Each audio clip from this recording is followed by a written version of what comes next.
Alright, so you have basecamp shocks or any other Axial SCX 10.3 shocks, and just like me, you've found out everyone on YouTube saying that you have to have different stiffness on your front and rear shocks, and the best springs out there, they're also cheap, is losi mini T springs. They come in 3 stiffness types, and let's see what the problem is.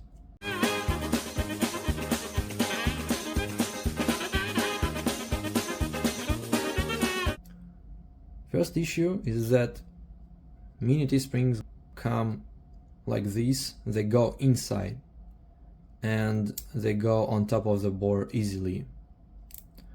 Another issue is that it goes inside the stock cap and it gets stuck there, can't move properly.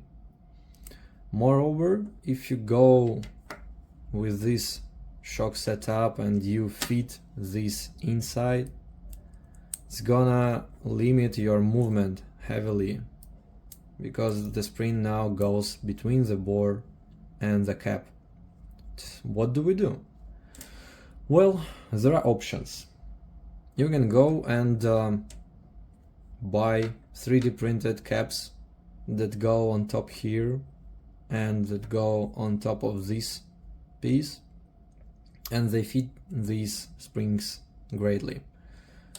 The issue is that it's not gonna be cheap. Well, it's cheap compared to other things that you buy for your RC, but anyway, it's gonna be a long time waiting.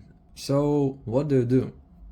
Let's say you're Chiposaurus like me. What do?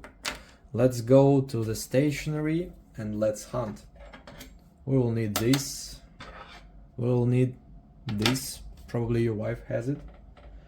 We will need this, and we might probably need some kind of a plastic card that you don't use, but we will get to this later. So the marker is the king of this party.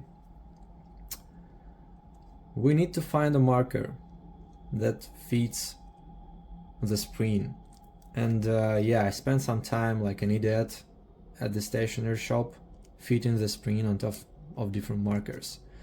And just if someone asks, no, I didn't pick pink, they go by 4. I mean, you can buy markers by 4 and they are different colors. This is one of the color in the pack.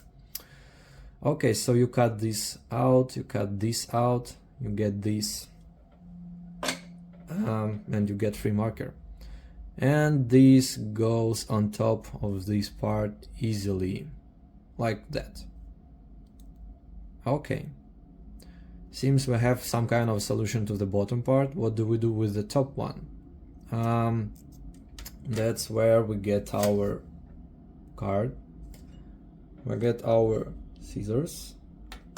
Let's cut something and we'll get this. These are 2 round, well, almost round pieces glued together that fit your shock shaft, no interference like that. And the main feature is that inner circle is just like the diameter of your spring, and outer is just a little bit bigger, like that. So you get the idea, right? We put here like that and we get it working. Okay, let's compare against the stock shock, right? Oh yeah, by the way, you will have to shave a little plastic here. It's not a big issue because it's still gonna fit your stock one.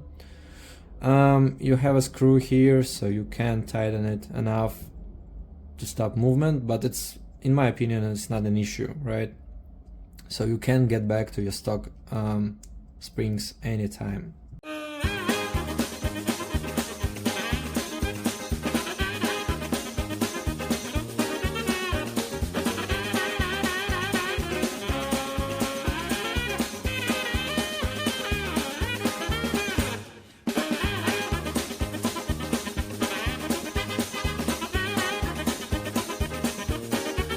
So the main question here is, do you lose any movement?